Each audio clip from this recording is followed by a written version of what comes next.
Hello friends, divine lights association team के UPSC descriptive segment में आप सभी का हार्दिक स्वागत है।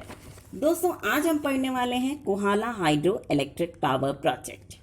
दोस्तों, ये प्रोजेक्ट बहुत बड़ा नहीं है, लेकिन आप ये समझिए कि ये किस पेपर के अंदर आता है और इसको किस एंगल से पढ़ना ज़रूरी है। दोस्तों, ये आता है जनरल स्टडीज़ पेपर 2 के अंतर्गत और ये इंटरनेशनल रिलेशंस में आता है। इसको पढ़ना आपको किस एंगल से ज़रूरी है? देखिए, आप ये जानते हैं कि दो तरीके के देश होते हैं, एक विकसित देश और एक विकासशील देश, जिसको आप डेवलप्ड एंड डेवलपिंग नेशंस के नाम से भी जानते हैं। तो जो डेवलप्ड और डेवलपिंग नेशन हैं, उनकी पॉलिसीज़ और पॉलिटिक्स का परिणाम भारत में क्या होगा, इस दृष्टि से ये टॉपिक इम्पॉर्टेंट हो जाता है। ठीक है, तो इस दृष्टि से ये टॉपिक अगर इम्पॉर्टेंट हो जाता है तो सारे ही भारत, चीन, नेपाल, पाकिस्तान, है ना, जितने भी छोटे देश हैं जिनका वर्चस्व चीन पर है, उन सब के भारत के साथ कैसे रिलेशंस हैं, उनके बारे में आपको पढ़ना बहुत ज़्यादा ज़रूरी है।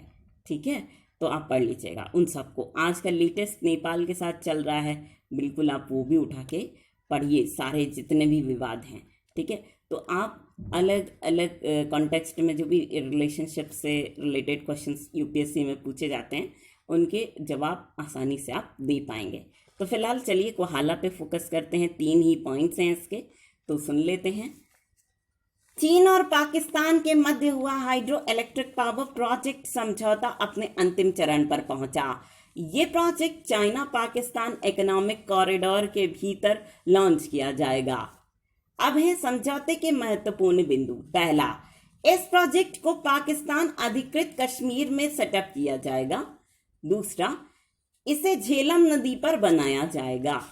और तीसरा, इस समझौते में यह दावा किया गया है कि यदि ये प्रोजेक्ट पूरा हो जाएगा तो इससे पाकिस्तान को 5 बिलियन यूनिट से भी अधिक बिजली कम लागत पर उपलब्ध हो सकेगी। ठीक है, अब तीनों पॉइंट्स आपने सुन लिए। अब बताइए कि बिजली पाकिस्तान को उपलब्ध कराना किसकी जिम्मेदारी है? पाकिस्तान की सरकार की। लेकिन ये काम कर कौन रहा है? चाइना कर रहा है। क्या ये काम निस्वार्थ भाव से हो रहा है? नहीं, क्योंकि चाइना को भी अपने सिटीजन्स को देखना है या नहीं देखना? देखना है, बिल्कुल देखना है। तो इसका जो परिणाम है वो भारत पे अच्छा नहीं है, क्योंकि चाइना क्या कर रहा है इसके ज़रिए कि जो छोटे राष्ट्र हैं उनकी सहायता कर रहा है, और पाकिस्तान जैसे राष्ट्र जो कमज़ोर हैं उनकी सहायता कर रहा है, और अपनी सीमा का विस्तार करना चाह रहा है ना। तो भाई, अब मान लो किसी राष्ट्र को आप आर्थिक रूप से सहायता दे रहे हैं, ठीक है, पैसे दे रहे हैं, मान लो, तो आप पैसे दिए आपने, लेकिन वो राष्ट्र आपको चुका नहीं पाया, है ना, लौटा नहीं पाया वापस आपसे लिया हुआ उधार। तो क्या होगा? आप क्या करोगे? उस पर अधिकार कर लोगे। तो चाइना वही कर रहा है। ठीक है, ऐसे ऐसे राष्ट्रों को साथ लेके चल रहा है, आर्थिक रूप से कमज़ोर हैं, पिछड़े हैं, और उनको सहायता कर देगा। फिर वो उधार चुका नहीं पाएंगे तो चाइना उनके ऊपर अधिकार कर लेगा और अपने हिसाब से उनको चलाएगा, और ये देश अपने सहायता करता जाएगा ताकि ये देश भारत के ना हो सकें। ठीक है, अब देखो इसका उदाहरण देखिए, क्यों भारत पे अच्छा परिणाम नहीं पड़ेगा। एक वाक्य लिखा है, भारत द्वारा पहले ही गिरगिट बाल्टिस्तान में पाकिस्तान द्वारा बांध बनाए जाने की योजना का विरोध किया जा चुका है। ठीक है, अब ये जो मामला है 2011 का है। गिरगिट बाल्टिस्तान पे भारत का अधिकार है, लेकिन पाकिस्तान उस पर अपना दावा करता है, चाइना उस पर बांध बनाने की बात कर रहा है, लेकिन भारत ने इसका कड़ा विरोध किया है कि यहाँ पे बांध नहीं बन सकता है, क्योंकि ये भारत का हिस्सा है। ठीक है, ये पिछले दशक से ऐसा नाटक चल रहा है। पहले तो भारत को अपनी सांस्कृतिक और ऐतिहासिक प्रासंगिकता के कारण क्षेत्रीय लाभ मिलता रहा है ना। भारत बहुत बड़े भूभाग का स्वामी रहा है, लेकिन पिछले दशक से क्या हो रहा है, 2 दशकों से चीन को ये बातें सुहा नहीं रही हैं। इसलिए चीन अपनी जो विस्तारवादी नीति को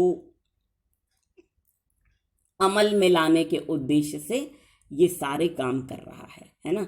छोटे राष्ट्रों को साथ लेके चल रहा है और उनके बल पर ही वो भारत के लिए गड्ढे खोदे जा रहा है। ठीक है, अब देखिए यहाँ पे होता क्या है, जब नेपाल को अपना सामान भारत में पहुंचाना होता है तो क्या करता है नेपाल, चीन के रास्ते से होके जाता है, उसका अपना रास्ता कोई नहीं है ना।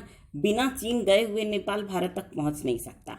ठीक, ये भी तो देखो कितनी ज्यादती है, नेपाल का अपना कोई अधिकार ही नहीं है अपनी ही सीमा पे। ठीक, अब देखो दूसरी चीज क्या हो रही है, थाईलैंड, बांग्लादेश और नेपाल जैसे देश और श्रीलंका जैसे देश ये चीन के प्रोडक्ट्स को लेते हैं और भारत में पहुंचाते हैं। ठीक,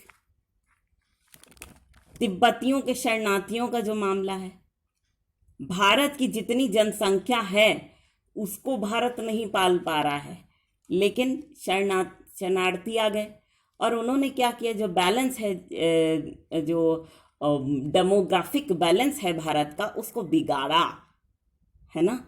ये भी, इससे क्या होगा, चाइना अपने सुपर पावर बन जाएगा और भारत को नीचे गिरा देगा कि भारत तो इनको संभाल नहीं पा रहा है ना। अपनी इस नीति से फूट डालो और राज करो। ठीक है, इस नीति से। ठीक, चलिए अब समझिए चाइना पाकिस्तान इकोनॉमिक कॉरिडोर क्या होता है। सिंपल शब्दों में अगर हम आपको समझाएं तो चीन द्वारा पाकिस्तान में जितनी रेल लाइंस, सड़क मार्ग और पाइपलाइंस बिछाई जा रही हैं, उन सभी के जत्थे को चाइना पाकिस्तान इकोनॉमिक कॉरिडोर का नाम दिया गया है। ठीक है, अब सुनिए, जो पॉइंट्स लिखे गए हैं उनको सुनना आपके लिए बेहद ज़रूरी है, उसके बाद ये सेगमेंट दोस्तों ख़त्म हो जाता है। पहली बात, इसके तहत पाकिस्तान में बहुत से इंफ्रास्ट्रक्चर प्रोजेक्ट्स बनाए जा रहे हैं। दूसरा, इसका उद्देश्य पाकिस्तान के लिए आवश्यक इंफ्रास्ट्रक्चर का अत्यधिक तेज गति से विकास करके उसकी अर्थव्यवस्था को मजबूत बनाना है।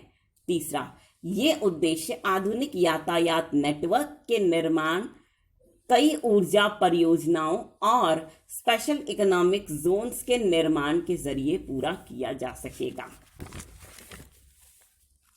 नेक्स्ट, ये गलियारा 3000 किलोमीटर लंबा है, जिसके जरिए चीन और पाकिस्तान को रेल, सड़क, पाइपलाइन और ऑप्टिकल फाइबर नेटवर्क के जरिए जोड़ा जाएगा।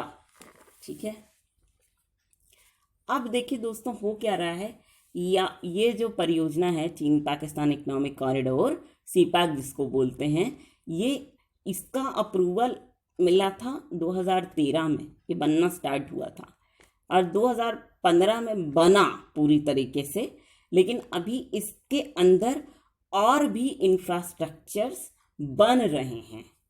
ठीक है, ये समझिए, ये आपके लिए जानना बहुत ज़रूरी है। नेक्स्ट, ये पाकिस्तान के ग्वादर बंदरगाह को चीन के जिनजियांग प्रोविंस से जोड़ता है। ठीक, इससे चीन को अरब सागर पर अपनी पहुंच बरकरार रखने में मदद मिलेगी। ठीक है, अब देखो चीन जो है ना समुद्री व्यापार में बहुत पीछे है, वो इंडिया के पश्चिमी हिंद महासागर पर अपना अधिकार जमाना चाहता है, लेकिन अभी तो ये पॉसिबल नहीं हो पाया है। लेकिन जो अरब सागर है ना उस पर भी इंडिया का अधिकार है, तो अरब सागर पर अपनी सीमा का विस्तार करने के लिए, अपने व्यापार को बढ़ाने के लिए चीन ने इस तरह की चाल चली है। ठीक है, ताकि क्या कि पाकिस्तान के ग्वादर पोर्ट से चीन का जिनजियांग प्रोविंस जो है, जो कि व्यापार का सबसे बड़ा केंद्र है, वो कनेक्ट हो जाए तो अरब सागर में चीन की पहुंच बहुत आसान हो सकती है। ठीक है, तो ये चीन का समुद्री व्यापार के क्षेत्र में एक पहला कदम है, चरण है जिसको कह सकते हैं, और बाद में ये आगे तक बढ़ने की इसकी संभावना है। ठीक है, तो चलिए दोस्तों, ये सेगमेंट यहीं पर होता है समाप्त। आई होप आपको बहुत अच्छी तरीके से ये समझ में भी आया होगा। लेकिन फ्रेंड्स हम आपसे एक रिक्वेस्ट ज़रूर करेंगे, वो ये कि आप सभी लोग इस सेगमेंट को दिल खोल करके एंजॉय कीजिए और साथ ही इसे उन लोगों तक ज़रूर से ज़रूर पहुंचाने की पूरी कोशिश कीजिएगा, my most dearest of the dearest friends, जो लोग इंटरनेट फैसिलिटी का लाभ नहीं उठा पा रहे हैं, है ना। तो इसी छोटे से रिक्वेस्ट के साथ हम आप सभी के ढेर सारे प्यार, जुनून, जज्बात और कड़ी मेहनत के साथ साथ आप सभी की उस कोशिश को भी दिल से सलाम करना चाहेंगे, जिसकी बदौलत ना सिर्फ आप सभी नई नई ऊंचाइयों को छू रहे हैं, बल्कि साथ ही आप सभी हर क्षेत्र में अपनी योग्यता का परचम लहरा पाने में भी भली भांति सक्षम हैं। तो दोस्तों, इसी बात के साथ और इसी गर्व की भावना को अपने मन में संजोए हुए एक बार फिर पूरी डिवाइन लाइट्स एसोसिएशन टीम की ओर से हम आप सभी को कहना चाहेंगे दिल से प्यार भरा नमस्कार।